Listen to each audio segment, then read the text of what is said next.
Jangan sekali-kali memberikan itu. Karena biasanya prajurit atau katakanlah anggota kita ini di lapangan, begitu lihat ada kesempatan sedikit saja, ada 2% saja keberhasilannya, dia akan tembus tuh. Dia akan tembus. Kalau kita tidak cegah betul, kita jaga betul, dia akan lakukan misal itu. Begitu sampai dengan ke atas. Coba kita lihat beberapa kasus selama ini di lingkungan kita. Pertama, kita lihat kasus narkoba. Ya, seorang perwira tinggi, Kapolda. Ada orang Padang di sini. Angkat tangan. Orang Minang. 1, 2, ada lagi? Ya. Coba berdiri. Ya. Oke, terima kasih Serdik. Mengapa saya secara khusus saya katakan berdiri orang Minang? Karena berhadapan dengan langsung dengan saya. Ceritanya begini. Begitu saya jadi Menko Polkam, datanglah yang namanya ketua adat dari Sumatera Barat datang ke kantor saya. Menawarkan kepada saya untuk dijadikan datuk. Ya, jadi datuk. Tidak ada angin, tidak ada hujan. Tahu-tahu datang seperti itu. Sebelum-sebelumnya mereka tidak kenal saya, celakanya itu. Tidak kenal. Begitu jadi Menko Polkam, saya jadi orang Minang itu baru sekarang tuh saya bilang. Saya orang Minang dari dulu, saya pasang nama Caniago sejak taruna saya pasang. Kenapa baru sekarang orang Minang kenal saya? Saya sindir seperti itu agak sedikit ya merah lah. Tapi yang lebih merah lagi mukanya adalah pada saat saya ditawari untuk dilantik menjadi datuk di Minang. Di situ saya tersentak. Loh, betapa berharganya seorang datuk itu, saya bilang. Oh iya Pak, datuk ini begini, macam-macam. Sampai saya tanyakan apa untungnya buat saya dan apa untungnya untuk orang Minang kalau saya jadi datuk. Nggak bisa jawab dia. Kemudian saya katakan begini, Anda tahu nggak bahwa Anda pernah salah besar dalam memilih seorang datuk yang katanya itu adalah kebanggaan suku, kebanggaan adat di Minangkabau. Kenapa salah? Kamu melantik seorang jenderal, datuk, dan dia adalah biang keroknya narkoba. Jadi kamu akan persamakan saya dengan narkoba itu. Diam dia.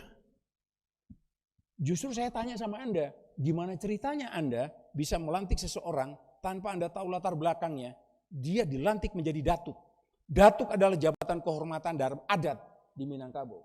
Bukankah Anda sendiri yang menghancurkan adat itu? Tidak bisa bicara, tidak bisa diam dia gelisah. Akhirnya dia minta izin pulang. Saya kira silakan. Sampaikan kepada orang Minang, saya tidak bersedia. Padahal semacam ini adalah hal yang penting dalam rangka kita menegakkan diri pribadi kita sendiri. Keuntungannya pun tidak ada. Tapi mungkin kebanggaan pada diri kita untuk diangkat oleh sesuatu, itu ada kebanggaan. Tapi kita harus sadar bahwa kalau ini sudah salah mereka lakukan, jangan kita jadi dimasukkan ke dalam tempat yang salah. Berbeda kualitas saya dengan orang yang jadi datuk itu. Saya bilang, berbeda. Saya berjuang setengah mati demi kepentingan negara dan bangsa, tetapi dia melakukan sesuatu yang menghancurkan negeri ini. Saya katakan seperti itu kepada dia. Berbeda sangat, berbeda terbalik, saya katakan. Baru diam. Kurang puas saya. Kebetulan saya diundang oleh Universitas Andalas untuk memberikan kuliah umum kepada mahasiswa, katanya begitu mahasiswanya, dosennya, guru besarnya. Saya bilang saya nggak bisa bicara di depan ruangan audiens yang sebesar itu dan variasinya terlalu tinggi, bedanya jauh banget. Boleh nggak saya datang ke Universitas Andalas, saya akan bertemu dengan para dosen dan guru besar dan rektorat. Bisa Pak? Saya katakan semuanya di sini. Jangan merasa tidak bersalah kejadian yang kemarin itu, saya katakan. Kalian juga bersalah. Kenapa kalian diam saja melihat itu? Nah, saya ingin gambarkan bahwa sekecil apapun yang terlibat di masyarakat, kita harus peduli. Ya, peduli, apalagi itu katakanlah senior para peserta didik di tingkat atas. Yang dari dulu dikatakan hebat.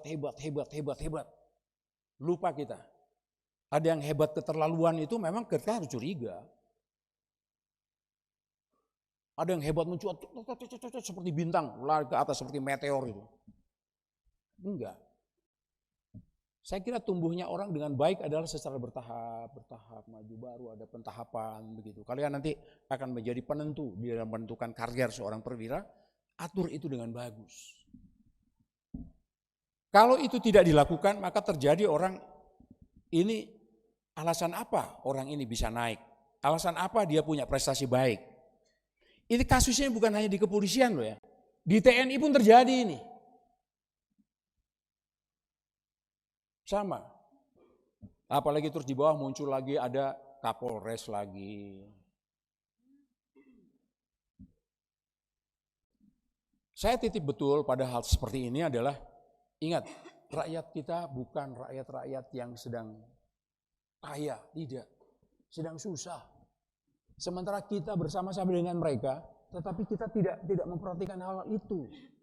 Kemudian kita seolah-olah menjadi orang eksklusif di masyarakat yang kita pimpin itu. Padahal kepemimpinan kita juga mereka memimpin masyarakat kita. Masyarakat kita juga memerlukan kita. Nah, pada titik ini saya ingin mengingatkan, walaupun memang negeri ini ditentukan oleh kita, ya betul.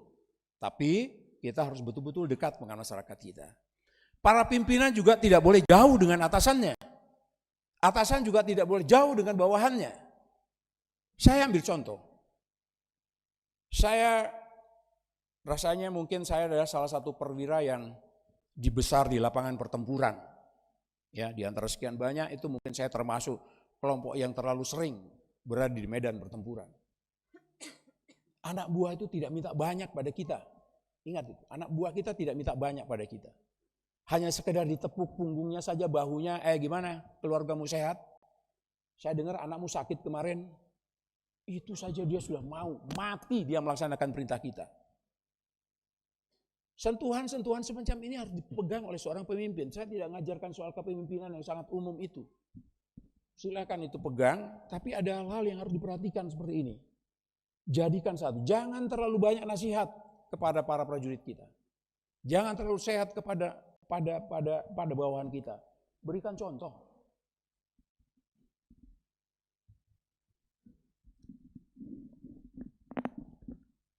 Berikan contoh sajalah. Enggak usah banyak-banyak cerita apa gitu. Cara berpakaian kita rapi. Yang tadi saya katakan, tegaknya itu semua ada dari disiplin. Pegang betul disiplin. Karena disiplin itu juga terlihat di mana pengorbanan Anda. Anda harus berkorban pada disiplin itu. Contohnya, saya contohnya. Saya enggak mencari contoh yang lain, saya contohnya. Saya punya kewenangan penuh untuk mengatakan bahwa saya tidak suka dengan salah seorang deputi saya. Kamu enggak usah ikut dengan saya. Bisa. Dan itu pasti disetujui. Tapi ada hal lain yang harus saya pahami. Tidak saya pakai kewenangan saya itu. Saya korbankan perasaan saya terhadap deputi saya yang saya anggap tidak bagus. Apa yang menyebabkan? Saya punya kewajiban untuk memperbaiki dia. Jadi jangan sekedar itu melakukan vonis bahwa ini gak cocok dengan saya, keluar dari saya. Usulkan tidak naik pangkat. Usulkan dia kemana, pindah kemana-mana. Yang kira-kira tidak dianggap itu adalah perjalanan yang menurut karir dia naik atau tidak, atau hanya kenyamping. Tidak, tapi siapkan betul diri kita berhadapan itu. Dan itu adalah pengorbanan. Pengorbanan perasaan saya untuk menunda itu untuk kepentingan organisasi yang besar. Pada titik inilah sebetulnya pemimpin diuji. Jadi jangan menganggap misalnya seorang Kapolda tidak pernah berkorban, di sini ada berkorban perasaan. suatu orang yang tidak saya senangi, dia punya prestasi. Dia punya prestasi yang tidak bisa dikatakan tidak prestasi itu, konsekuensinya promosikan dia. Tidak suka padahal saya. Tidak sukanya mungkin satu saat pernah berbeda pendapat, atau mungkin istrinya tidak cocok. Kita kadang-kadang sering bawa istri. Istri bertengkar dengan istri aja kita lihat, oh ini suaminya brengsek nih. Enggak begitu. Pandai-pandai melihat persoalan. Jangan terlalu cepat untuk menghakimi para bawahan kita. Mereka itu akan membantu kita sepenuhnya. Di saat-saat tertentu yang begitu-begitu akan menolong kita. Nah, dari sisi ini seorang pemimpin menyadarinya, harus sadar betul. Harus sadar betul. Ada yang harus kita korbankan sebagai orang pemimpin untuk membina unit yang dipertanggungjawabkan kepada kita. Kemudian yang berikut saya ingin sampaikan juga, sorotan masyarakat disampaikan kepada polisi begitu deras. Seolah-olah polisi tidak melakukan apa-apa.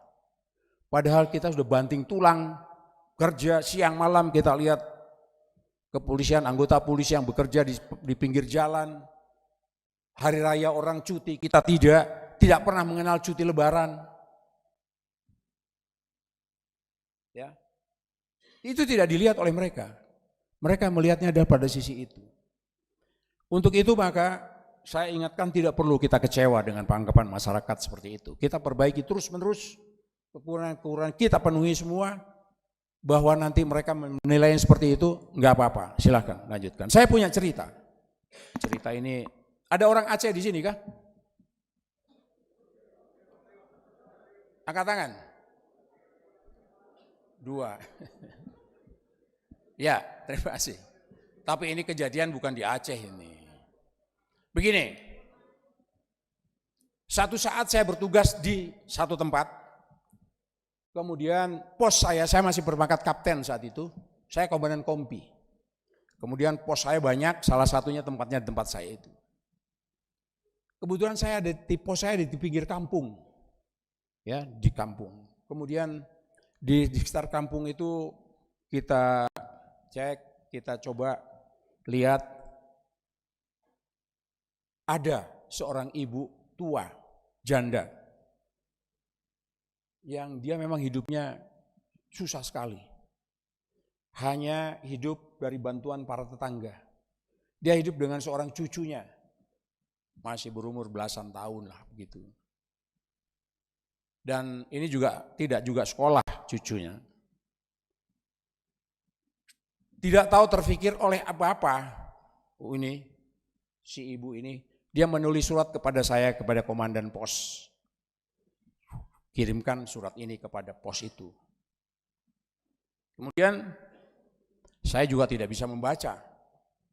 Kemudian dengan bahasa yang juga bahasa setempat, saya panggil kopral saya, kebetulan orang situ. Ini baca ini apa artinya? Kira-kira artinya begini, surat ini ditujukan kepada Tuhan yang Maha Kuasa, Allah Subhanahu wa Ta'ala. Meminta pertolongan, ya Allah, berikanlah uang saya 90 juta untuk kepentingan hidup saya 1 minggu ke depan. Kira-kira itu isinya. Terpanggil naluri saya untuk memenuhi keinginannya. Di pos itu ada 11 orang, saya termasuk. Saya suruh buka dompetnya, taruh duitmu seberapapun di sini, taruh di meja ini. Dikumpulkanlah duit itu, memang kita tidak punya uang pada saat itu di pos itu. Jadi terkumpullah uang sekitar 65 ribu rupiah. Kemudian saya suruh kopral itu serahkan sama ibu itu. Diserahkanlah ke ibu itu. Ibu itu berdoa, terima kasih ya Tuhan. Ya Tuhan, rupanya permohonan kami dikabulkan. Tapi dia ngirim surat lagi dengan bahasa yang hampir sama, ditujukan kepada Tuhan yang Maha Kuasa, pada Allah Subhanahu wa Ta'ala. Suruh baca lagi. Apa ini artinya? Saya bilang pada kopral saya. Dibacakan sama dia. Allah, terima kasih atas uang yang sudah Engkau berikan kepada kami. Tapi lain kali jangan dikirim kepada komandan pos itu, karena dipotong 25 ribu katanya.